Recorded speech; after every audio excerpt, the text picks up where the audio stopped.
ತುಂಬ ಜನ ಮೆಸೇಜ್ ಮಾಡ್ತಾಯಿದ್ರು, ಕೇಳ್ತಾಯಿದ್ರು, ಕಾಂತಾರ ಚಾಪ್ಟರ್ 1 ಇನ್ನೂ ನೋಡಿಲ್ವ, ಯಾಕಿನ್ನೂ ನೀವು ರಿವ್ಯೂ ಕೊಡ್ತಾ ಇಲ್ಲ ಅಂತ.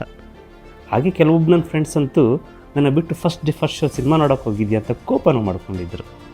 ಬಟ್ ನಾನು ಬೇರೆ ಸಿನಿಮಾ ಕೆಲಸದಲ್ಲಿ ಚೆನ್ನೈ ಬೆಂಗಳೂರು ಅಂತ ಬ್ಯುಸಿಯಾಗಿದ್ದೆ. ಬಟ್ ಫೈನಲಿ ನಾನಿವತ್ತು ಕಾಂತಾರ ಸಿನಿಮಾ ನೋಡಿದೆ.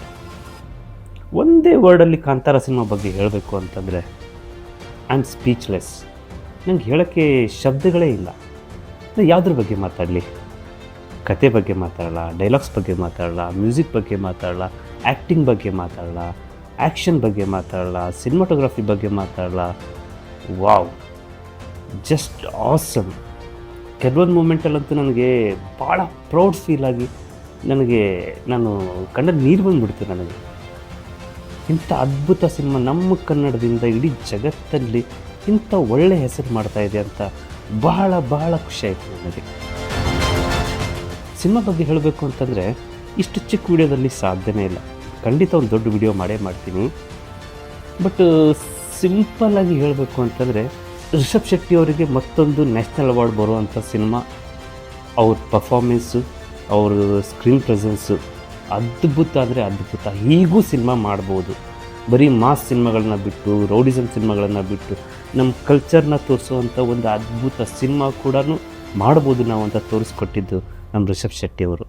ಈ ಕತೆ ನಡೆಯೋದು ಒಂದು 4-5ನೇ ಶತಮಾನದಲ್ಲಿ ಕದಂಬರದ್ದು ಏನು ರಾಜ್ಯಭಾರ ಇತ್ತಲ್ವ, ಆ ಸಾಮ್ರಾಜ್ಯದ ಟೈಮಲ್ಲಿ ನಡೆದಂಥ ಒಂದು ಘಟನೆ ಇದು. ಬಟ್ ಕದಂಬರ ಕತೆ ಅಲ್ಲ ಇದು. ಆ ಟೈಮಲ್ಲಿ ನಡೆದಂಥ ಒಂದು ಅದ್ಭುತ ಕಥೆಯನ್ನು ಸೂಪರಾಗಿ ಹೆಣೆದಿದ್ದಾರೆ ರಿಷಬ್ ಶೆಟ್ಟಿಯವರು.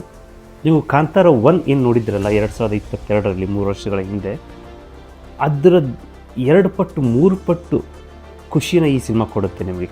ಪರ್ಫಾರ್ಮೆನ್ಸ್ ವೈಸ್ ಹೇಳಬೇಕು ಅಂತಾರೆ ಗೂಸ್ ಬಂಪ್ಸ್ ಬರುತ್ತೆ. ಎಷ್ಟೋ ಸರಿ ಗೂಸ್ ಬಂಪ್ಸ್ ಬರುತ್ತೆ, 1 ಸರಿ 2 ಸರಿ ಅಲ್ಲ.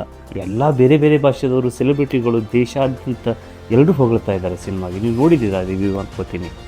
ಬಟ್ ನಾನು ತುಂಬ ತಡವಾಗಿ ನೋಡಿದೆ ಅಂತ ನನಗೆ ಅನ್ನಿಸ್ತಾ ಇದೆ. ಬಟ್ ಇಷ್ಟು ನಾನು ಇದ್ರ ಬಗ್ಗೆ ಹೇಳ್ತಾ ಇದ್ದೀನಿ ಅಂತಂದರೆ ಇನ್ನೂ 2-3 ಸರಿ ನೋಡ್ತೀನಿ ಸಿನಿಮಾ. ಒಂದೇ ಸರಿಗೆ ಹೇಗೆ ಅಂತಾರೆ ಅರ್ಥ ಆಗಿಲ್ಲ ಅನ್ನೋ ಪ್ರಶ್ನೆ ಅಲ್ಲ, ಒಂದೇ ಸರಿಗೆ ಸಾಕಾಗಲ್ಲ ಸಿನಿಮಾ ನೋಡಿದ್ರೆ. ಈ ಸಿನಿಮಾ ಬರುತ್ತೆ ಬಿಡಿ, OTTಯಲ್ಲಿ ನೋಡೋಣ ಆಮೇಲೆ ಅನ್ನೋ ಮಾತೇ ಇಲ್ಲ. ಈ ಸಿನಿಮಾ ಥಿಯೇಟ್ರಲ್ಲೇ ನೋಡಿ ಎಕ್ಸ್ಪೀರಿಯೆನ್ಸ್ ಮಾಡಬೇಕು ನೀವು. ಆ ಥಿಯೇಟ್ರಲ್ಲಿ ನೋಡುವಂಥ ಆ ಫೀಲ್ ಏನಿರುತ್ತಲ್ಲ, ನಾರ್ಮಲ್ ನಿಮ್ಮ ಟಿ ವಿ ಮನೆಯಲ್ಲಿ ಸಿಗಲ್ಲ. ನಾನು ಎಷ್ಟು ಹೊಗಳಿ ಸಿನಿಮಾ ಬಗ್ಗೆ, ಏನಂತ ಹೊಗಳಿ, ಅದಕ್ಕೆ ಡೀಟೇಲಾಗಿ ಇದ್ರ ಬಗ್ಗೆ ಒಂದು ಪೂರ್ತಿ ವಿಡಿಯೋ ಮಾಡ್ತೀನಿ. ಇನ್ನು ಯಾರ್ಯಾರು ಕಾಂತಾರ ಸಿನಿಮಾ ನೋಡಿಲ್ಲ ದಯವಿಟ್ಟು ನೋಡ್ಕೊಂಬನ್ನಿ. ಇಂಥ ಅದ್ಭುತ ಸಿನಿಮಾ ನಮ್ಮ ಕನ್ನಡದಿಂದ ಬಂದಿರೋದು ನಮ್ಮ ಹೆಮ್ಮೆ. ನಮ್ಮ ಹೆಮ್ಮೆಯ ಸಿನಿಮಾನ ನಾವು ಮಿಸ್ ಮಾಡೋದು ಬೇಡ.